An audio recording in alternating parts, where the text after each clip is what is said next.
अस्सलाम वालेकुम व्यूज, उम्मीद है आप सब लोग ठीक ठाक होंगे। सबसे पहले मेरी तरफ से आप लोगों को ईद मुबारक। यूके के अंदर बड़ा हॉट वेदर है और इसके साथ साथ बड़ी गर्मा गर्म जो है वो डिबेट्स भी चल रही हैं, स्पेशली इमिग्रेंट्स से रिलेटेड। आपको पता है 19 जुलाई 2021 को जो एमनेस्टी से रिलेटेड डिबेट की जो डेट फिक्स की गई थी, वहां पर बड़ी जो है वो एक अच्छी किस्म की एक डिबेट हुई है। इससे पहले कि हम ये देखें कि क्या ये डिबेट पॉजिटिव गई है या नेगेटिव, इससे पहले मैं थोड़ा सा इसका जो बैकग्राउंड है वो आप लोगों को बताना चाहता हूं, स्पेशली उन लोगों के लिए जो इसके बारे में नहीं जानते कि 19 जुलाई को जो पार्लियामेंट में एमनेस्टी से रिलेटेड जो है वो डिबेट किस चीज की हुई है और ये क्यों हुई है। कुछ अर्सा पहले आपको पता है कि एमनेस्टी का बड़ा जो था वो जोरों शोर से जिक्र हो रहा था। प्राइम मिनिस्टर ने भी इसके ऊपर बात की कि जितने भी लोग हैं इनको एमनेस्टी जो है वो ग्रांट करनी चाहिए। तो इसके बाद लोगों की एक जो है वो होप इसके ऊपर थी कि कोई ना कोई एमनेस्टी ये जो गवर्नमेंट है ये कोई ना कोई जरूर देगी। लेकिन जब उनकी तरफ से कोई भी किसी किस्म का कोई एक्टिव और पॉजिटिव उनको जो है वो चीजें नजर नहीं आई, तो कुछ लोगों ने एक पिटीशन जो है वो जो है वो शुरू की। और ये पिटीशन क्या थी कि जितने भी अनडॉक्यूमेंटेड लोग हैं यूके के अंदर, उन तमाम लोगों को जो है यहाँ पर लीगल स्टेटस दे दिया जाए। और इसमें से एक कंडीशन सिर्फ एक रखी गई थी कि कोई भी ऐसा शख्स जिसका क्रिमिनल रिकॉर्ड नहीं है उसको ये एमनेस्टी के तहत जो है वो वीजा यूके के अंदर ग्रांट कर देना चाहिए। अब किसी भी पिटीशन को पार्लियामेंट के अंदर बहस के लिए लेके जाने के लिए 1 लाख लोगों का साइन करना जरूरी होता है। तो इस तरीके से ये जो पिटीशन थी अपने खत्म होने के टाइम पीरियड से पहले ही ये 1,03,000 से ज्यादा लोगों ने इस पिटीशन को साइन कर दिया, जिसके बाद 19 जुलाई 2021 की जो डेट थी वो फिक्स की गई कि इस डेट को इसके ऊपर पार्लियामेंट के अंदर एक जो इसके ऊपर बहस होगी।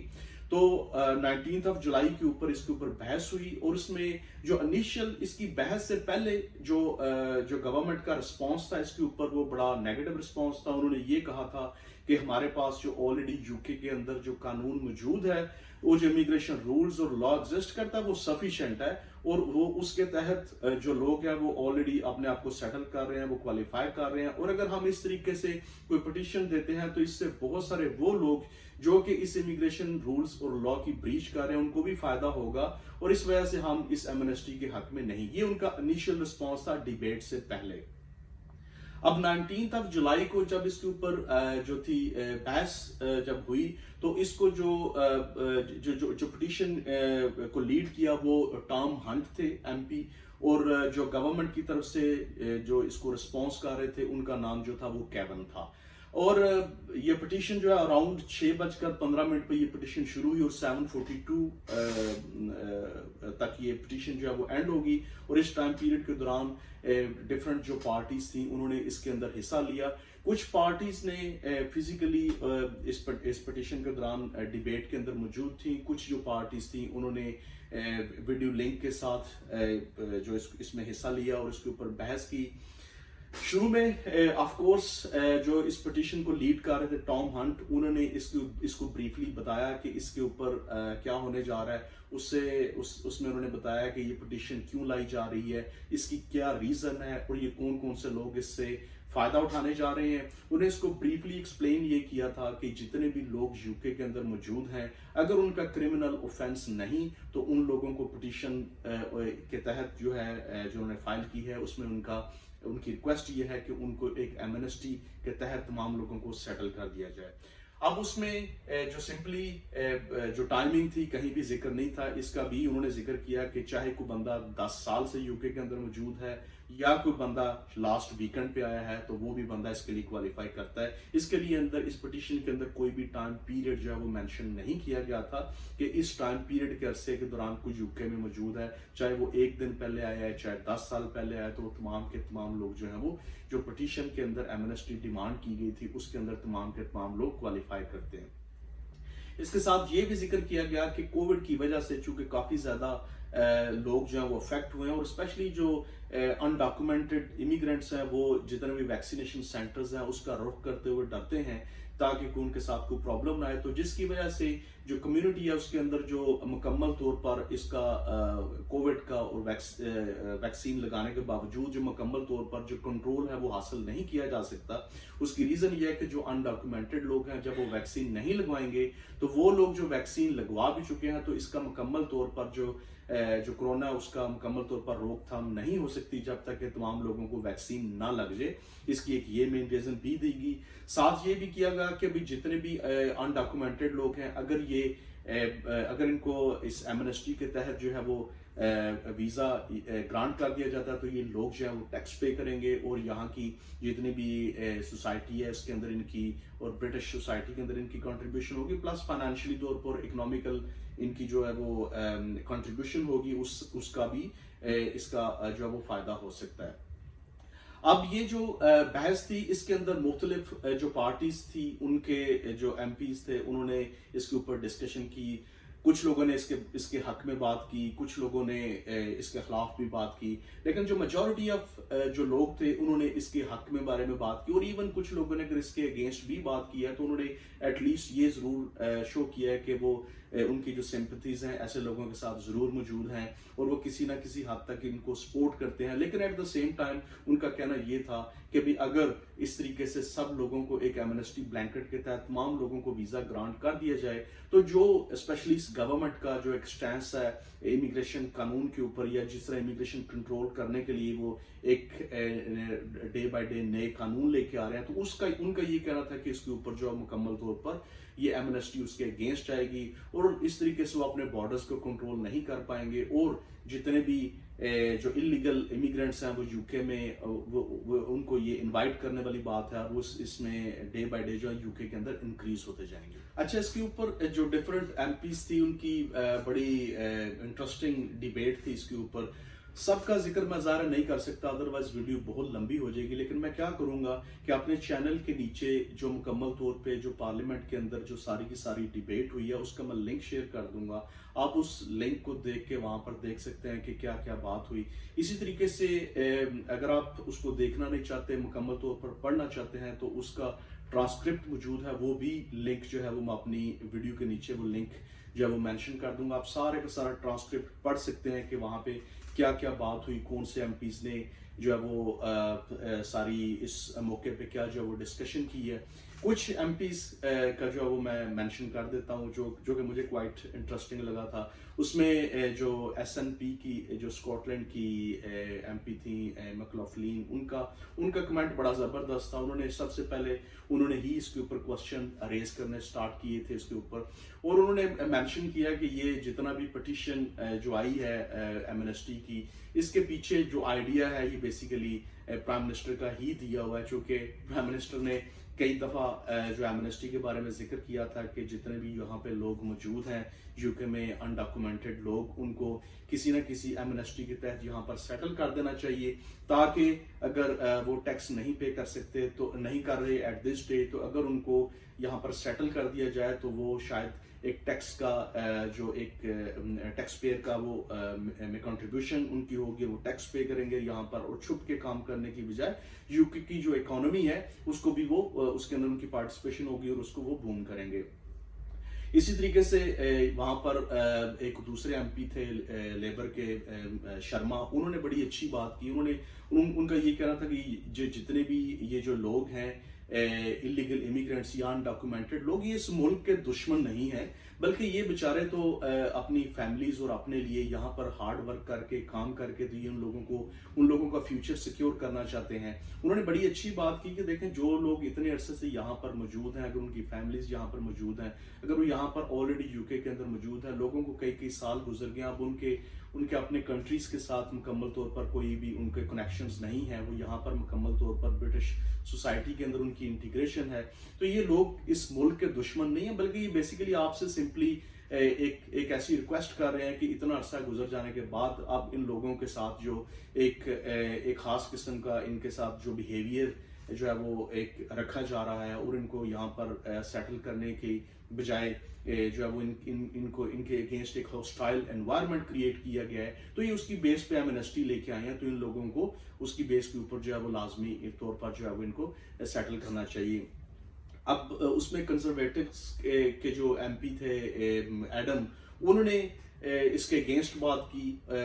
उनका बड़ा बड़ा बड़ा स्ट्रेंज सा उनका एक कमेंट था। उन्होंने ये कहा कि अगर मैं उस पोजीशन में होता तो शायद मैं भी वही करता कि जो इन लोगों ने किया है। लेकिन एट द सेम टाइम उन्होंने ये कहा कि इस तरीके से ये जो एमनेस्टी ब्लैंकेट है, इसके तहत बहुत सारे लोगों को अगर इस तरीके से वीजा दे दिया जाता है तो उसमें जो इनकी जो पॉलिसी है इस कंट्री की, इस गवर्नमेंट की जो पॉलिसी है कि हम इमिग्रेशन को लेस से लेस करें, तो फिर वो शायद उसके अगेंस्ट ही होगा। और उनका ये भी कहना था कि यहाँ पर जितने भी लीगल तरीके से लोग जो मौजूद हैं, और स्पेशली उन्होंने ग्रेस से रिलेटेड बात की कि वहाँ पर स्पेशली जो सिख कम्युनिटी है उनका जिक्र किया कि बहुत सारे लोग जो है यहाँ पर वो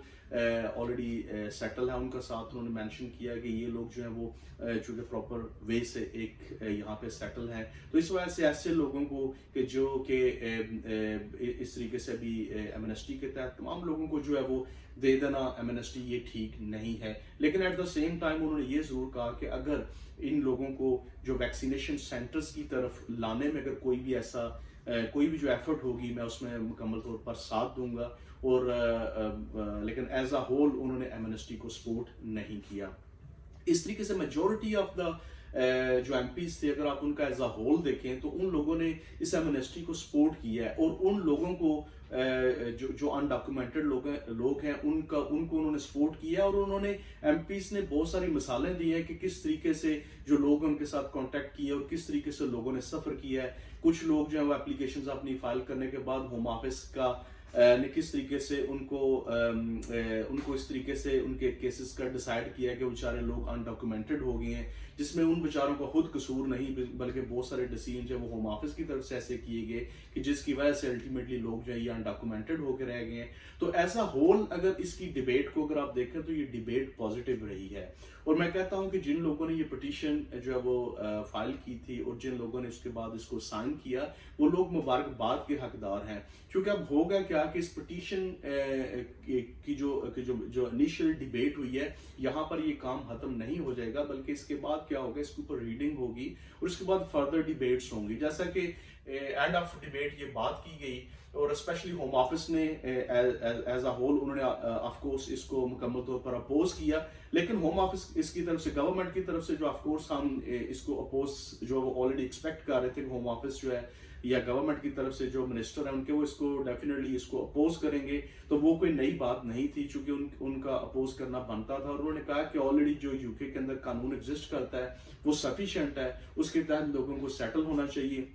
साथ उन्होंने जिक्र किया कि जो हमारे कानून ऑलरेडी एग्जिस्ट करते हैं, जैसे अगर किसी की फैमिली है तो फैमिली से रिलेटेड कानून मौजूद है, अगर किसी की प्राइवेट लाइफ एस्टेब्लिश हो गई है तो उसके ऊपर भी कानून मौजूद है। साथ उन्होंने लॉन्ग रेजिडेंस की बात की, या इस तरीके से उन्होंने कहा कि अगर आपकी जान को खतरा है तो आप असाइलम क्लेम कर सकते हैं। इन्होंने ये कहा, उनके कहने का मकसद ये था कि हर सिचुएशन में कोई ना कोई इमिग्रेशन जो रूट है वो ऑलरेडी यूके के अंदर एग्जिस्ट करता है। और साथ उनका ये कहना था कि शायद वो इस एमनेस्टी को के हक में नहीं है। लेकिन यहाँ पर बिल्कुल आपको परेशान होने की बात नहीं, ये यहाँ पर एंड नहीं है, क्योंकि इसके बाद क्या होगा, इसके ऊपर रीडिंग होगी, फर्दर इसके ऊपर डिबेट्स होंगी और डिबेट्स के बाद जाके तो ये किसी ना किसी नतीजे पे ये चीज पहुंचेगी। अल्टीमेटली अभी तक सो फार जो लोग ये पिटीशन लेके आए, मैं समझता हूं कि उनकी सक्सेस है। उसकी रीजन ये है कि उनकी आवाज जो है वो इस हद तक पहुंची है और इलीगल लोगों की आवाज और उनके जो मसाइल हैं एटलीस्ट उनके ऊपर डिस्कशन जो है वो स्टार्ट हुई है। अब ये डिस्कशन जिस लेवल पे हुई है, ऑफ कोर्स जितने भी एमपीज हैं, जो मुख्तलिफ जो दूसरी ह्यूमन राइट्स ऑर्गेनाइजेशन है, इन चीजों के ऊपर अब डिस्कस करेंगे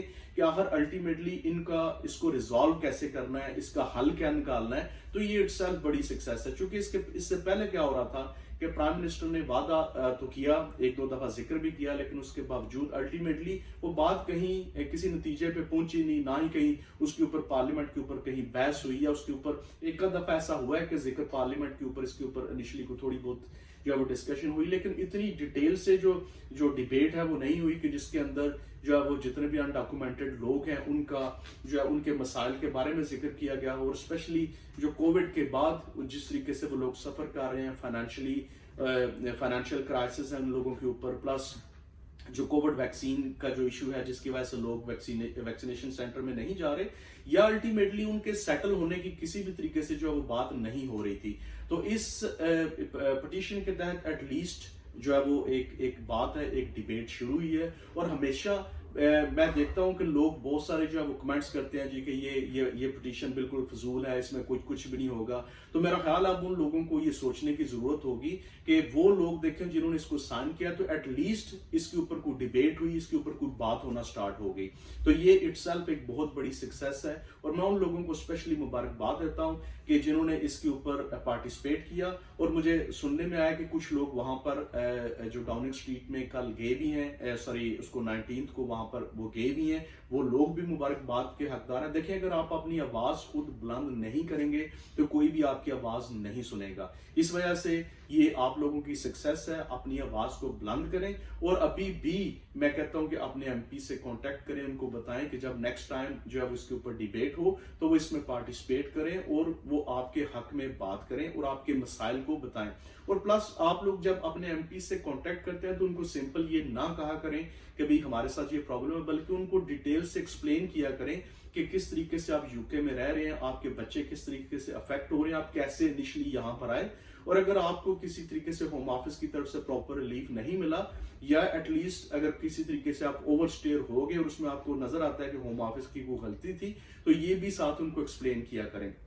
जो मैं नीचे वीडियो शेयर करूंगा यूट्यूब पे, जो पार्लियामेंट में सारी जो डिबेट हुई है, तो आप उसमें देखेंगे कि बहुत सारे जो एमपीज हैं उन्होंने मिसालें दे के बात की है कि हमारे साथ किसी ने कांटेक्ट किया तो उसके साथ ये हुआ, उसने इस तरीके से सफर किया। तो अगर आप भी अपनी जो सारी प्रॉब्लम्स हैं वो इस तरीके से आप अपने एमपीज के पास लेके जाएंगे तो मेरा ख्याल है उसका आपको फायदा होगा। और आप अगर अपने लिए खुद आवाज नहीं उठाएंगे तो आपके लिए कोई भी आवाज नहीं उठाएगा। इस वजह से अल्टीमेटली मैं इसको बड़ी पॉजिटिव एक्टिविटी कहूंगा कि ये जो डिबेट थी बड़ी पॉजिटिव डिबेट है। मैं इसके ऊपर बड़ा होपफुल हूँ कि इसके ऊपर फर्दर भी जो है वो डिबेट होगी। एंड पे ये कहा गया कि ये बहुत सारे इंसानों के बारे में जो अनडॉक्यूमेंटेड है उनके बारे में बात है, तो इसको बड़ा सीरियस लेना चाहिए और इसके ऊपर फर्दर डिबेट्स होनी चाहिए। अगर इसके ऊपर जो फर्दर जो इसकी रीडिंग के बाद जो डिबेट होगी तो लेट्स सी इसमें क्या नतीजा निकलता है। लेकिन आप लोग मैंने अपनी प्रीवियस वीडियोस के अंदर भी कहा था कि अपने एमपी से कांटेक्ट करें, उन लोगों को इस चीज के ऊपर पुश करें कि वो इसके ऊपर बात करें। इससे अल्टीमेटली आपको फायदा होने के काफी ज्यादा चांसेस हैं। उम्मीद है आपको आज की वीडियो पसंद आई होगी। मैं ज्यादा टाइम नहीं लूंगा। बहुत सारे एमपीज के इसमें बड़ी इंटरेस्टिंग टॉक है, इसके अंदर बड़ी डिबेट में बड़ी जबरदस्त बातें की गई हैं। आप वो वीडियो डायरेक्ट जो पार्लियामेंट हाउस की मैं नीचे शेयर करूंगा उसको जरूर देखिएगा। आप लोग एंजॉय करेंगे इस डिबेट को और फर्दर आपको पता चलेगा कि किस तरीके से अगर आपने अपने एमपी से बात करनी है तो आपको उसके अंदर कई जो एग्जांपल्स मिलेंगी। तो आप इसको जरूर जो प्रॉपर डिबेट है उसको जरूर सुनिएगा और प्लस अपने दोस्तों के साथ भी शेयर कीजिएगा। एंड पे मैं वही कहूंगा कि अगर आप चाहते हैं कि हर चीज जितने भी बदलते हुए कानून है यूके के अंदर, ह्यूमन राइट्स से रिलेटेड, इमिग्रेशन, फैमिली या किसी भी किस्म की जो अपडेट्स आती हैं, अगर आप उनसे ऑन टाइम जो है वो चाहते हैं कि आप अपडेट रहें, आपको ऑन टाइम उसकी अवेयरनेस मिलती रहे, तो इस चैनल को जरूर सब्सक्राइब कीजिएगा और इसके साथ एक बेल आइकॉन है उसको भी प्रेस कर दीजिएगा। उसका फायदा आपको ये होगा कि जब भी मैं कोई न्यू वीडियो अपलोड करूंगा तो आप ऑन टाइम उसको देख सकते हैं। वंस अगेन ईद मुबारक मेरी तरफ से और अपना ख्याल रखिएगा और दुआ में मुझे याद रखिएगा। अल्लाह हाफिज।